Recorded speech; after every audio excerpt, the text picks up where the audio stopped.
The smile on Marissa Raya's face says it all. This is the biggest day of her life. But to truly appreciate this moment in the sun, we need to take you back to the dark and grueling road she traveled to get here.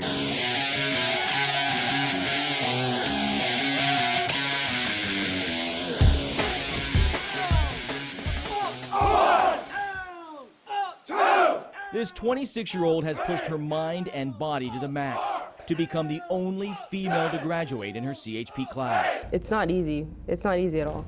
Not easy seeing her 14 fellow female cadets drop out and 50 more men, one by one. You know their birthday and their stories and learn about their families. It's really hard. It's really hard when they leave. Yes, Marissa is a survivor in what's been one wild ride. The twists and turns of her 6-month-long journey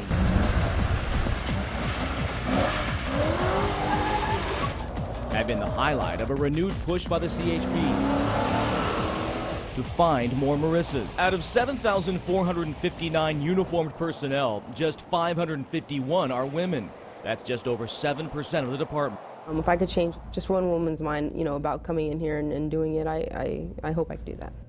We want to be as diverse as possible in our department relative to the communities that we serve. Sergeant Norman Vandermighty's job is to recruit. While he tries to gather strong candidates, he also attempts to get rid of long-held stereotypes. People sometimes think that a woman cannot do this job. That is emphatically not true. They could do it just as well, sometimes even better, than the man. No need to tell that to female CHP hopefuls we caught up with at a recent recruitment session. Their first step on their journey to break barriers. I know I can do this job, and it's more than just a physical thing, it's a mental thing. Chelsea Haley hopes to follow in her father's footsteps. He's a retired CHP officer. I just want to help people. Chrissy Fanner has a more colorful reason for wanting a badge. Officers kick ass, so.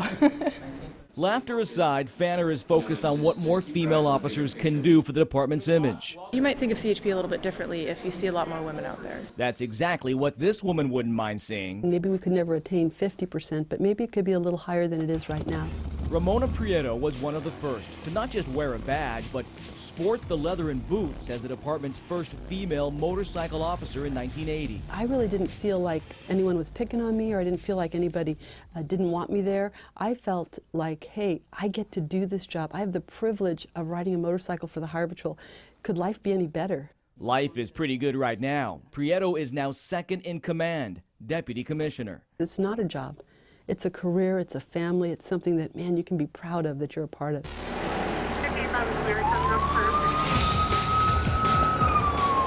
Officer Cassie DeLuca, a 10-year veteran, thinks women can bring something to the badge that most men can't. She calls it verbal judo. Personally, I can de-escalate a situation that could potentially be violent, that's volatile, and sometimes it just takes a female officer to calm the situation with just our demeanor. Just pay more attention, all right? Okay. Drive safe. Thanks a lot. But if she has to get physical, she will. And being a woman doesn't matter. I'm well trained. We have one of the best academies in the country, I believe. If it resorts to physical force, then I have no problem going that route as well. Well trained and willing to go the extra mile, just like Marissa and her class are doing on this cold, dark morning. It's their final run before graduation. Steps over a bridge to their final destination, designed to not just empower the body, but the spirit as well. California Highway Patrol will be your nuclear family.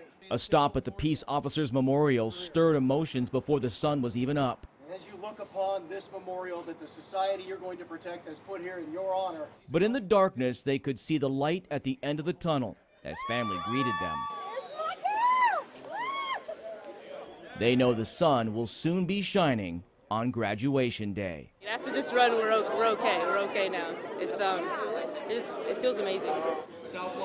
An amazing race where everyone's a winner. And the most important day of Marissa's existence in many ways is the first day of the rest of her life. Marissa Raya, Altadena.